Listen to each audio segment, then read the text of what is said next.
nos alerta, que ela é efêmera. A paz do mundo se dissolve de acordo com as nossas dificuldades. A paz do Mestre não, essa é para a eternidade afora. Porque Jesus representa para nós aquilo que almejamos alcançar um dia. Porque o Mestre não é inalcançável. A proposta dele é que os meus discípulos serão reconhecidos por muitos. Ô, palavrinha difícil, né? Ô, palavrinha difícil. Porque a gente, às vezes, para amar parentes e amigos já não é tão fácil. Imagina na proposta do Mestre de amar até os inimigos. E eu gosto muito de uma citação do Calil de Branco Calil, um poeta libanês, já retornou à espiritualidade. Ele diz: o divino mandou amar os inimigos. Obedeci, comecei a me amar.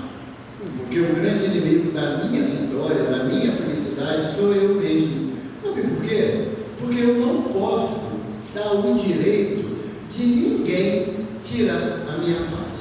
Se alguém consegue tirar a minha paz, é que eu não sou detentor dela. Ela está ainda de forma bastante superficial na minha jornada. Quando eu adquiri a virtude da pacificação, cairão 1000 ao meu lado, 10.000 do outro lado, e eu não serei atingido, como fala o salmista para a gente, que está registrado na Bíblia. Essa visão dos salmistas de 1000 caindo à esquerda e 10.000 à direita, não quer dizer que Deus me privilegiará com a proteção, com o amparo, e os outros que se danem. Já pensamos assim, com a doutrina espírita, não há mais oportunidade de pensarmos assim. O que vai acontecer a partir do momento que eu introduzir a paz no meu coração é que as dificuldades que trarão para mim, elas não serão motivos do meu desequilíbrio.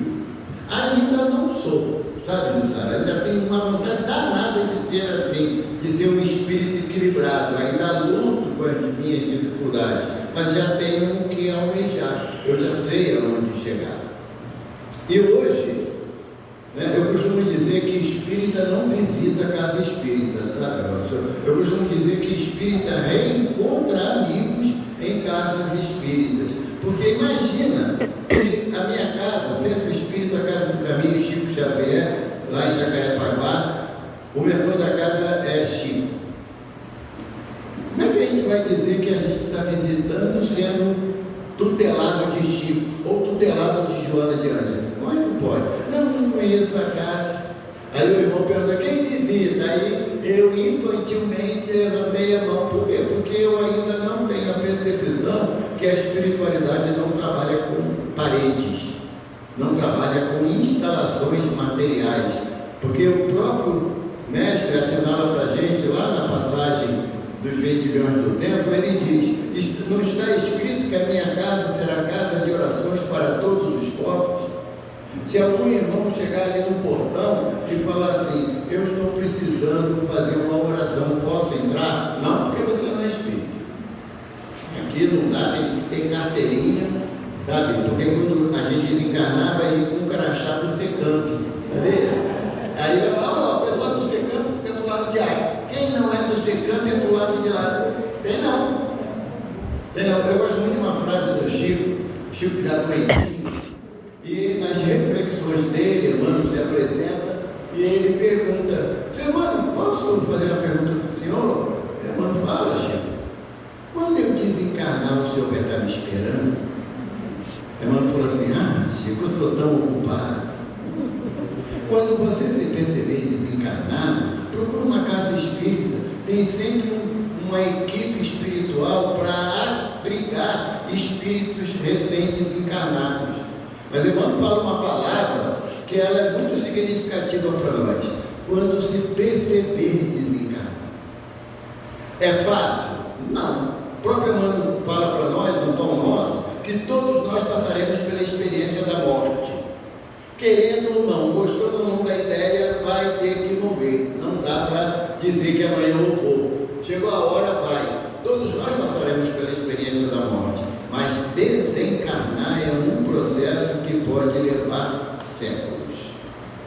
Por quê? Porque não aprendemos ainda a dividir nada, nem a nossa fé, nem o nosso entendimento. Minha casa, minha mulher, meu marido, meu carro, o pronome possessivo está automaticamente associado ao nosso desejo de posse. Evidentemente que no mundo atual a gente não pode dizer nossa esposa, porque tem gente que vai levar isso a sério e vai dar ruim. Como não pode falar também nosso marido, também não dá para falar. Mas podemos falar nossos irmãos, nossos amigos, porque hoje eu estou na condição de pai, já estive na condição de filho, meus pais retornaram à espiritualidade e não me enxergam mais com título de posse de filhos dele, mas sim de filho de Deus, como todos nós somos, e é onde nós temos que trabalhar nessa ideia. A proposta da doutrina espírita é uma proposta de fraternidade. Quem chega aqui no Secampo com a ideia de que eu hoje vou receber uma bênção da espiritualidade, você não, sou eu. Pode tirar o olho grande da minha bênção. Se a gente ainda pensa assim, estamos distantes daquilo que Jesus nos propõe de nós nos amarmos. Dr. Bezerra de Menezes, esse benfeitor que a humanidade terrena tem muita dívida com o seu amor. Ele ainda encarnado, o filho dele mais velho estudava medicina lá no estado de São Paulo e foi acometido por um processo de obsessão, aquele processo de obsessão violento, aonde o espírito tirava inclusive a vontade dele de controlar as suas necessidades fisiológicas. Ele, numa sala de aula na faculdade de medicina, ele, por ação desse irmão obsessor, ele simplesmente evacuou e urinou na frente de todos os colegas, passando por uma vergonha enorme. E o processo obsessivo só se aprofundou. Dr. Bezerra foi a São Paulo, trazê-lo para o Rio de Janeiro para ficar no conchego da família. E o Dr. Bezerra, ele dirigiu uma reunião mediúnica de desobsessão na Federação Espírita Brasileira. Toda quarta-feira ele que dirigia a reunião mediúnica. E numa determinada dia, aquele obsessor se apresentou e disse que pouco importava para ele quem era o pai da sua filha, daquele que queria atingir. E aí, naquela palavra amorosa de Dr. Bezerra, conclamando ele a abandonar a ideia de perseguição, que levou 5 anos na proposta de convencimento do espírito. Quando o espírito já estava guindado a aceitar a orientação de Dr. Bezerra, o espírito fala assim: se eu largar ele desencarna. Pela simbiose que nós já introduzimos na via psíquica dele. E agora, dizer, o que você me diz? O que nós diríamos? Aquele que nós denominamos como obsessor, e o Chico mudou a terminologia. Chico chama de amigo incompreendido, porque não existe obsessão gratuita. Olhei para a cara dele, não gostei dele, vou obsediar ele. Não existe essa possibilidade. Ele tem que haver uma ligação, mesmo que seja tênue, de existências passadas, que culminou no ódio e no desejo de vingança. O processo obsessivo se qualifica dessa forma. Então aí o que nós faríamos se nosso filho, extremamente afetado por um processo obsessivo, e o amigo incompreendido fala isso: olha, Paulo, eu deixo a sua filha, mas ela vai desencarnar. Sabe o que o Dr. Bezerra respondeu? O objetivo de Jesus é cuidar de todos nós. Se você se arrepender e se afastar do caminho da perseguição, do ódio, da vingança, e encontrar a paz interior, eu sei que meu filho, mesmo desencarnando, também encontrará a paz dele. E o filho dele desencarna aos 26 anos. Isso é o conceito de amor que nós temos que ter na nossa casa. Não é mais o conceito do egoísmo, do orgulho e da vaidade, onde o meu problema é maior do que de todo mundo. Então, se não der para resolver de todo mundo, eu só sinto, mas o meu tem que ser resolvido. Porque quem trabalha sob a égide de Joana de Ângeles tem que perder a primeira pessoa do singular, o eu. Tem que perder. Tem que começar a pensar por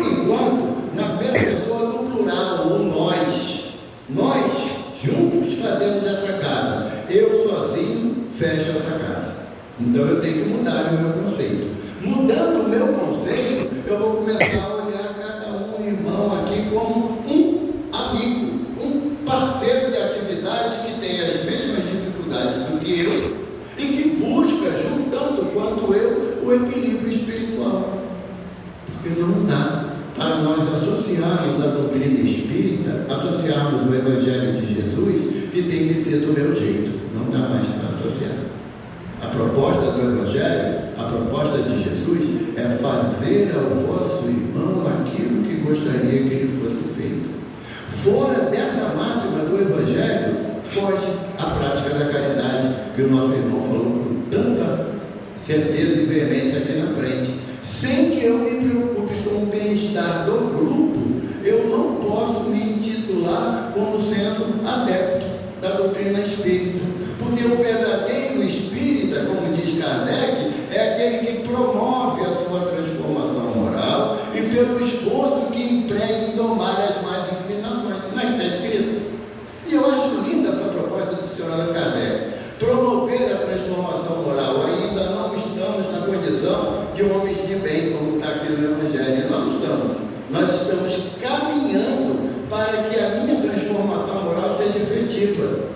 Aquilo que eu cometia ontem, que tanto me incomodava de erro, eu me esforço hoje para ser diferente.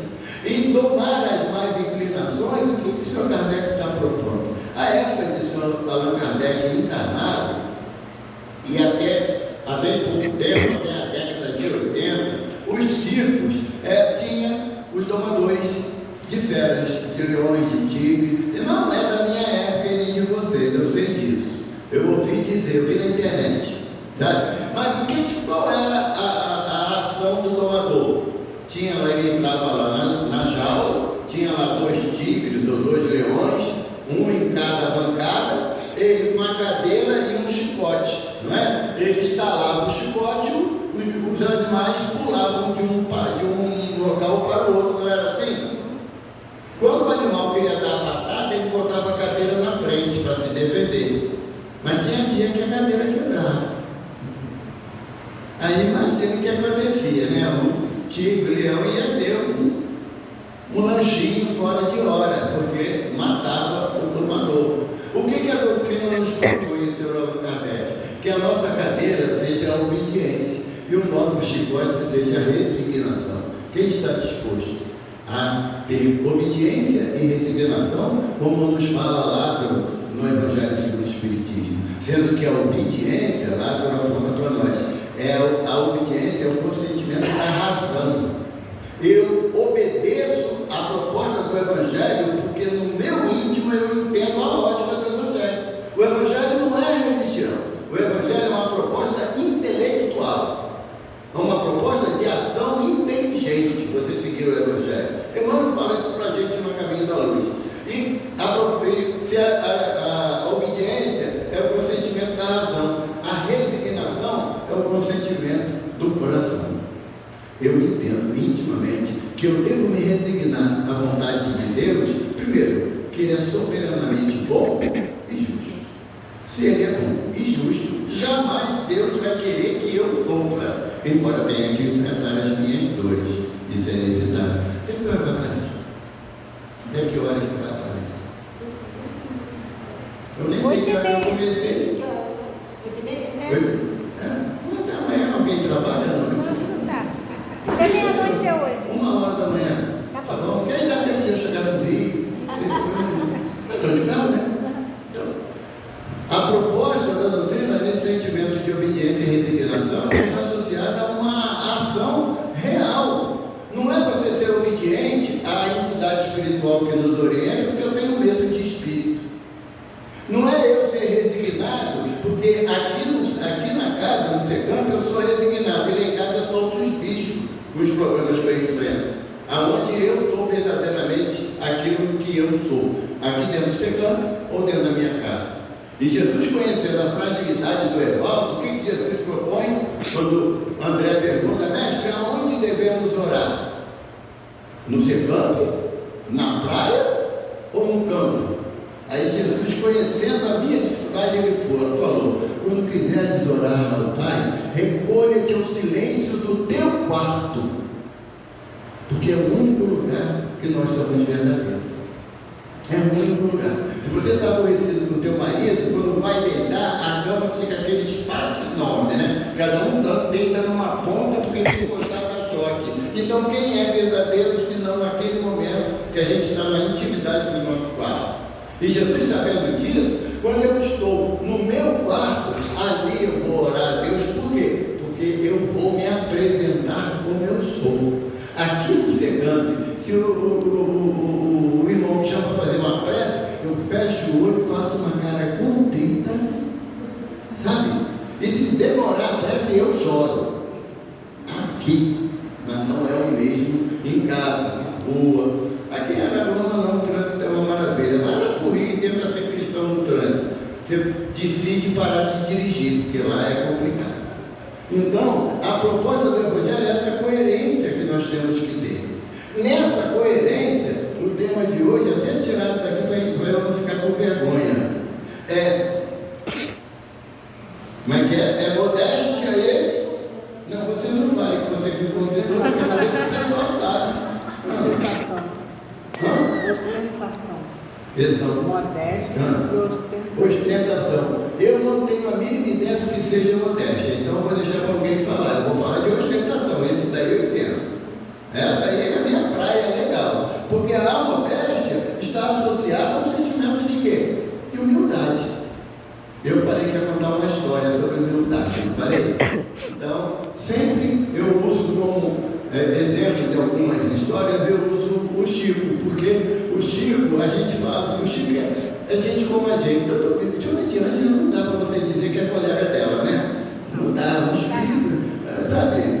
Eu chamo de Dona Joana. Tem um amigo meu lá em Jacarepaguá, Alcide, ele faz palestra, toda vez que ele vai falar em Dona Joana, ele chama como, Isabela? Joaninha. Olha que intimidade maravilhosa. Eu conheço o Chico, para mim eu já acho que estou abusando, né? Então eu uso muitos exemplos do Chico. E uma vez perguntaram ao Chico como que a gente pode entender essa questão da humildade ou da modéstia. Sabe o que ele falou? Tem que virar minhoca. Minhoca. Porque a minhoca, ela vive embaixo da terra, cavando túneis para que as raízes busquem os seus alimentos. E quando a minhoca se alimenta da terra, ela excreta humus. Lembra que a gente usa para poder cuidar do jardim, para a nossa horta? Humus. Então, humus gera uma humildade. Por quê? Porque já viu alguém ajoelhado na terra agradecendo a minhoca pelo trabalho dela? Ô, dona minhoca, você faz uma ajuda tão grande para a gente. Já viu alguém fazer isso? Não. Mas já viu alguma minhoca aborrecida porque ninguém agradeceu ela o trabalho dela? Não. Então o Chico fala que tem que virar minhoca, que é o trabalho silencioso e produtivo em prol da comunidade que nós estamos inseridos. A modéstia é essa ação quando nós temos a certeza absoluta que ninguém está vendo. Eu chegar aqui no Secamp, 2 horas antes de começar a reunião e passar um pano na cadeira. Porque quando eu sempre falo isso em palestra pública, sabe? Porque a gente chega, senta automaticamente, alguém passa a mão para ver se a cadeira está limpa, se vai sujar a roupa. Não, porque temos certeza que alguém modestamente chegou e passou um pano nas cadeiras que todos nós iríamos ocupar. Nós não nos preocupamos muito com as nossas ações em relação ao ambiente, que aqui eu acredito, lá no CSX, a gente fala muito, nossa, aqui é minha casa. Se é minha casa, quem tem que cuidar dela?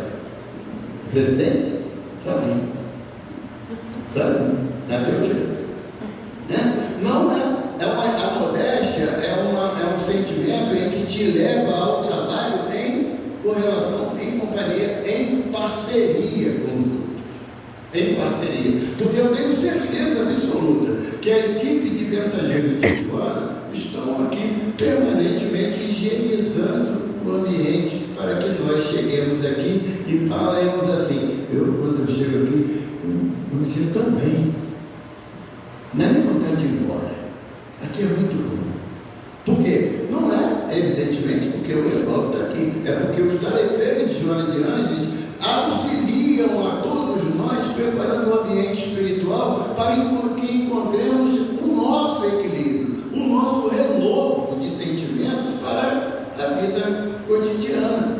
Não há meios de eu chegar aqui e dizer, eu já falei isso quando mais jovem, eu não preciso de ninguém, eu me basto. É a típica afirmação do orgulhoso, vaidoso e prepotente. Depois a vida vai, você pensa que está levantando, a vida te dá outra banda, tu cai de cara no chão, o nariz sangra, tu respira fundo, levanta e leva outra banda, é igual no mar, né? Então, igual no mar, quando você pensa que se livrou de uma onda, vem outra. Por quê? Porque não dá para pensar em paz e felicidade num plano de prova e expiação. E o espírito às vezes esquece disso. Quem está querendo, um amigo, Pierre Ferraz, um palestrante lá no Rio, ele fala com muita propriedade. Nós tem o pré-1, o pré-2, o fundamental, o ensino médio e a universidade. O pré-1 é o plano primitivo. Nós já passamos por lá. Sabe, lembra quando saía correndo atrás do mamute, aí quando vê que era muito grande, a gente corria do mamute? É o plano primitivo, é o pré-1. O pré-2 é onde eu já sei que eu posso construir algumas ferramentas, algum armamento, para que de longe eu ataque o mamute. É o pré-2, é o plano de prova e expiação. Ainda não chegamos no fundamental, que é a regeneração, e nem no plano de felicidade, que é o ensino médio. Faculdade, então, está longe. Então não adianta chegar aqui, Joana de Ângeles, e dar uma receita de como alcançar a felicidade espiritual para a gente. Vamos achar bonito pra caramba, mas não temos ideia para onde começar. Por quê? Porque nós somos no pré-2, ainda estamos no estágio inicial da nossa inteligência moral. Não é inteligência material, é inteligência moral. Porque a inteligência moral são aqueles que Jesus falou para a gente lá atrás. Se quiseres me seguir, negue a si mesmo, tome a sua cruz e siga-me. Ou propostazinha difícil, porque seguir o mestre é você largar a prepotência, a vaidade, o orgulho. Sabe com quem está falando? Sabe? Eu fico triste quando escuto o espírita fazer esse questionamento, porque demonstra que ainda temos muito caminho para andar. Na nossa casa, eu não contar isso porque é contar vitória da desgraça, é contar vergonha, né? Eu saí lá da casa, sabe, e uma jovem terminou uma palestra pública que eu tinha feito um estudo aquele dia, e uma jovem de 20 anos virou para mim e falou assim: Evaldo, quantos anos o senhor está na doutrina? Não perdi a chance, né? Estufei o peitinho de passarinho, olhei de cima para baixo e falei: mais de 40 anos. Aí o meu protetor, o meu mentor, que tem hora que escutar espírito não é legal, não. Eu não escuto elogio, não, é creio isso. Aí na mesma hora ele falou assim: e quanto tempo a doutrina está dentro de você? Eu veio para a menina e falei: isso não representa nada, minha filha. 40 anos de doutrina não representa nada. O importante é o tempo que eu levo para que a doutrina penetre no meu coração. Por quê? Porque Jesus falou que os meus discípulos serão reconhecidos por muitos jamais. Tem dia que eu não consigo, eu tomara que minha esposa não veja, mas tem dia que eu não consigo amar minha esposa, porque ela fica chata pra caramba. Eu sei, tem dia, eu sei que eu fico chato todo dia para ela, entende? Então, a nossa proposta de você se exaltar ou você massificar uma mínima coisa que você faz de certo, ela não vai te dar garantia de paz de consciência, não. Porque Jesus fala para a gente que os humilhados que serão exaltados. Eu não entendo essa colocação de Jesus. Por quê? Porque no meu entendimento, o humilde ainda é alguém covarde, alguém submisso.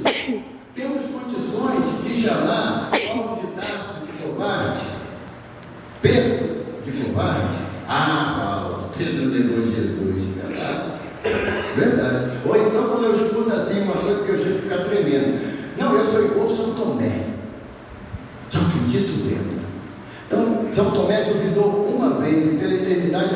servindo a Jesus. Ele não duvida de Jesus até hoje. Ele duvidou naquele instante, mas tão logo ele viu a sua dúvida se esvair pela verdade, então ele cessou qualquer dúvida e serve ao Mestre como irá servir pela eternidade afora. Agora, se eu ainda estou numa constante dúvida, olha, aqui o irmão veio trazer uma mensagem que um benfeitor da espiritualidade falou.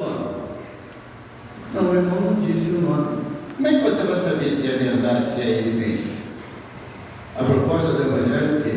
Se conhece a árvore pelos frutos. Não adianta a árvore ser frondosa e um fruto amargo, você não aproveita. Não adianta você saber quem é o autor da mensagem se você não interiorizou a mensagem na sua vida. Ela não faz sentido para você porque você não quer mudar moralmente a sua conduta. Então ela não faz nenhuma vantagem para você. É por isso que nós ainda temos muita dificuldade com a ostentação é mais fácil. A gente adora contar a vantagem, mas a modéstia significa que você irá fazer sua tarefa sem que ninguém note, sabe? Que não seja visível para aqueles que estão no mesmo nível de entendimento de você, que somos nós encarnados. Nós trabalhamos para quem? Para o outro ou para Jesus? Deveria ser para Jesus. E o Mestre nos observa intensamente e atentamente. Por quê? Porque ele fala que o pastor conhece essas ovelhas pelo nome. Essa frase de Jesus é muito impactante para mim, sabe? Porque Emmanuel fala para a gente que 1/3 da humanidade, a humanidade que está associada ao progresso aqui na Terra, 1/3 está encarnada. Então, se temos aproximadamente 8 bilhões de almas aqui encarnadas, nós teremos provavelmente 16 bilhões de espíritos desencarnados em diversas atividades. E Jesus conhece todos pelo nome. Essa matemática não fecha na minha cabeça, sabe? Porque a gente quer avaliar Jesus, um Cristo, com a mente do Evaldo, um espírito em prova de expiação, e não dá para fazer isso. Então, quando eu olho a visão que me dá sobre modéstia e exaltação, eu entro em dificuldade. Porque eu não quero ser um administrativo, mas eu tenho que valorizar a minha tarefa. Show? Tem.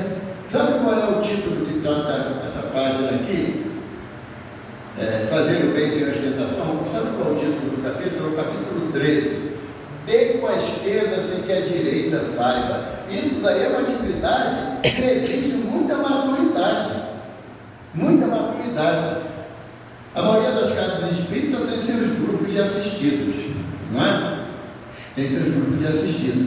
E aí, você dá uma cesta básica quase pedindo o CPF e a data e o telefone da pessoa. Quase pedindo. Porque aí depois quer botar no site da casa, na página da casa, doamos com muita alegria, no fundo do nosso coração, a cesta básica da dona fulana, ciclana, beltrana. E isso não é caridade, isso é ostentação. Isso é ostentação. Porque o Mestre nos propõe uma atitude modéstia que ainda não é tão fácil assim. Jesus propõe para a gente: tive sede, me deste de beber. Tive fome, me deste de comer. Estava nu, me vestiste. Estava doente, foste me ver. Preso, me visitaste. Mestre, quando foi que fizemos isso? Quando fizeste a um dos mais pequeninos. É fazer aquilo que, embora na visão de alguém seja pequena coisa que você está fazendo, mas no teu coração você está dando o óculo da viúva. Lembra da passagem do óculo da viúva? O que Jesus fala no óculo da viúva? Ela deu tudo que ela tinha. Estamos preparados para darmos tudo que temos? Uma proposta do Evangelho que a gente adora criticar é do mancebo rico. Mas o que devemos fazer para alcançar a vida? Porque o judeu sabia que havia distinção entre a vida material e a vida espiritual. Isso faz parte do estudo do povo hebreu. E Jesus fala: segue os mandamentos. O jovem, querendo mostrar muita inteligência, ele fala: Pai, Senhor. Por quê? Porque cada profeta ou cada líder daquela época dava uma interpretação diferenciada dos mandamentos da lei de Deus e criavam os outros que não estavam anotados por Moisés. Então, quando ele pergunta quais, não que ele não soubesse, era para testar Jesus, para saber se Jesus ia falar o que Moisés tinha falado ou Jesus ia criar um novo mandamento para os seus seguidores. Aí o mestre fala, o mestre fala, não roubarás, não matarás, não desejarás a mulher do próximo, honrarás pai e mãe. Aí o jovem fala, isso desde a minha mais tenra juventude. Aí Jesus dá o golpe de misericórdia. Vá, venda tudo que tens, doa aos pobres, depois que conquistarás um tesouro no céu, depois vem e me segue. Quem de nós está disposto a vender tudo o que tem? Se você tem 2 calças, vende uma. Tem 2 sapatos, vende um par. Você vai ficar com um sapato, uma calça e uma blusa. A minha filha primogênita, ela ia entrar em desespero nessa proposta. Porque minha filha está fazendo um curso acentuado de centopeia. A próxima existência ela vem centopeia. Eu já sei, porque ela tem uma mala cheia de sapato. Né? Só tem 2 pés, deve ser para a próxima existência, né? Que a centopeia tem 100 pares. Deve ser. Eu não sei, o Espírito não regride, eu não sei se aquela vai arrumar com isso não. Mas será que nós estamos preparados para vender tudo que temos, dar aos pobres, para conquistar um tesouro no céu, depois seguir Jesus? Não. O mestre sabe disso. A proposta do mestre foi o quê? Para poder diminuir a arrogância do jovem. Porque quando ele pergunta quais os mandamentos, Jesus não falou primeiro, amarás a Deus de todo o teu entendimento, de todo o teu coração e de toda a tua alma. E o complemento que Jesus nos dá, e ao próximo como a ti mesmo. Jesus não falou para ele isso. Jesus deu apenas aqueles mandamentos que eram da relação diária de vida. Os 10 mandamentos, o primeiro mandamento, que é esse que eu falei, amarás a Deus de todo o teu coração, de toda a tua alma e de todo o teu espírito. Esse primeiro mandamento é aquele que abrirá as portas para o outro. A gente consegue fazer cumprir o primeiro mandamento na forma total desse mandamento? A gente consegue? Não consegue, porque senão a gente estava num plano feliz. Porque aqui no Evangelho diz: o homem de bem é aquele que cumpre a lei de Deus na sua totalidade, não é na parcialidade. Então, se eu ainda não cumpro o primeiro mandamento, que é a minha relação com Deus, os outros 9 mandamentos é a minha relação com a sociedade que eu estou inserido. Não matar, não roubar, não desejar a mulher do próximo, nem o jumento do próximo, nem a casa do próximo, ou não elevar o nome de Deus em vão. Honrar pai e mãe. Honrar pai e mãe é o único mandamento que Jesus nos propõe através de Moisés, como sendo aquele que terá recompensa imediata. Honrai o vosso pai e vossa mãe, para que tenhas longos dias na terra que o Senhor Deus te prometeu. Olha só como é que a lei da reencarnação está incluída nesse 5º mandamento. Honrai a vosso pai e vossa mãe, para que tenha longos dias na terra que o Senhor Deus vos prometeu. Porque qual é a forma de nós reencarnarmos aqui na terra? Não é através de um pai e de uma mãe? Mesmo que eles não fiquem mais juntos, mesmo que você não conheça seu pai e sua mãe biológico, mesmo assim eles tiveram que se unir, por breve tempo.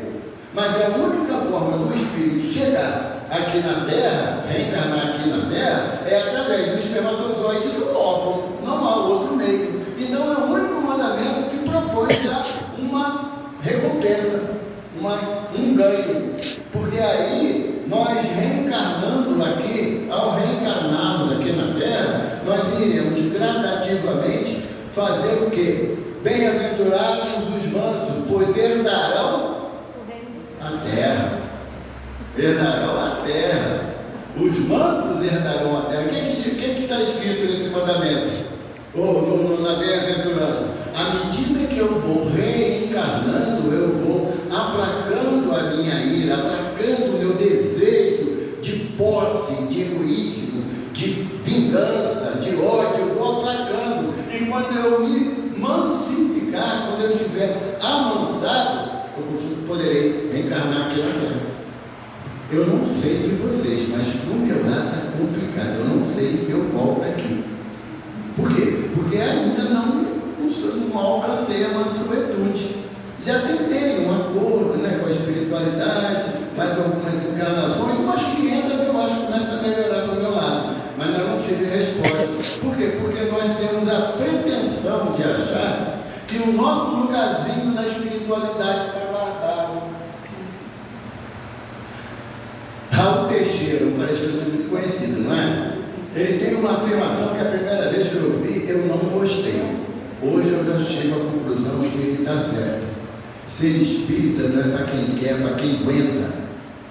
Que a doutrina, ela é de uma amorosidade tão intensa que eu fico com vergonha quando eu não cumpro aquilo que ela me propõe. E muitas das vezes eu me irrito comigo porque eu estou vendo o que eu estou fazendo, mas eu não queria fazer.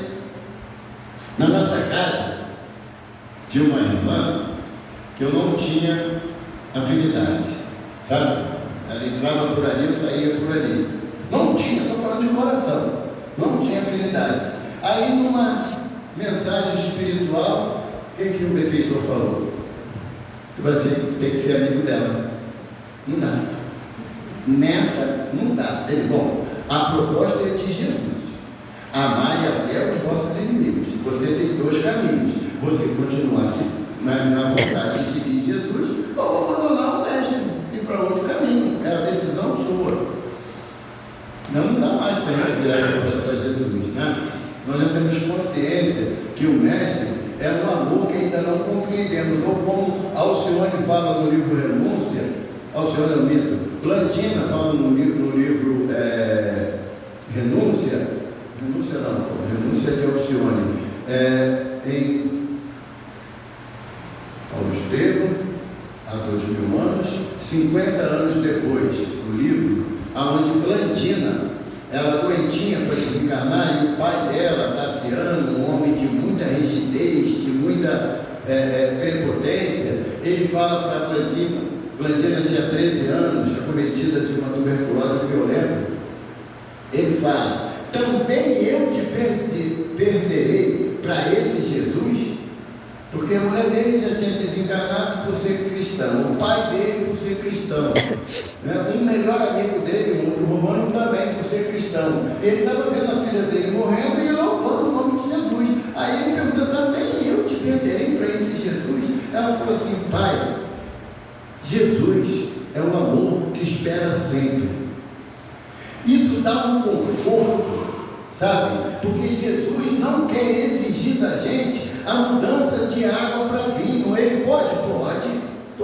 Ele nos transformou nas bodas de Caná, água em vinho. Agora, se nós quisermos tomar vinho sem comprar no mercado, a gente vai ter que comprar a uva, pegar o caroço, enterrar, adubar a terra, molhar, esperar nascer a parreira, e depois ela vai dar cachos de uva. Aí quando tiver maduro, você tira aqueles cachos de uva, que tem que ter no mínimo 500, tá? Para dar uma quantidade razoável do suco. Pisotear o cacho de uva, botar um tonel de carvalho por 5 anos, desde o momento que você pegou o caroço até esse momento, são no mínimo 16, 17 anos, tá? Para você tomar vinho. Jesus transformou na ação da sua vontade. Como nós não somos o Cristo, Jesus é o amor que espera sempre. Essa garantia que o mestre nos dá, nos deu através da palavra de Plantina todos nós conhecemos no movimento espírita como Neném, né? Que ela é um espírito já num processo bem adiantado de entendimento do amor do mestre. Então, como nós ainda estamos na dificuldade, Jesus não vai nos cobrar uma perfeição que ainda não temos. E a perfectibilidade que a Terra propõe ainda é muito pouco em relação àquilo que o mestre veio nos trazer no Sermão do Monte. Então, para que eu possa entender que a modéstia é a minha melhor opção de comportamento, tanto na casa espírita que eu estou matriculado, quanto na minha vida social, da comunidade que eu pertenço, porque não há meios de eu querer demonstrar uma certa paciência, uma certa pacificação interna, e na minha vida de relação eu vivo em guerra permanentemente comigo e com todo mundo. É um processo, gente. Por isso que o Sr. Kardec fala que é aquele que promove a transformação moral. É quando a gente entende que do jeito que eu agia não estava certo. Chico fala uma frase que eu entendo ser ele vem decifrar um enigma para o Evaldo. O Chico fala assim, ainda encarnado, ele disse: eu, graças a Deus, não sou o que eu já fui, mas ainda não sou o que eu quero ser, mas graças a Deus eu já sou quem eu sou. Nós já mudamos, nós já progredimos. É pouco, mas o que é muito para quem não tem nada? Como é que você vai avaliar? Eu quero ser igual ao Dr. Bezerra, igual ao Joana de Antes, igual ao Manuel Filomeno de Miranda. Podemos, é só seguir a estrada deles.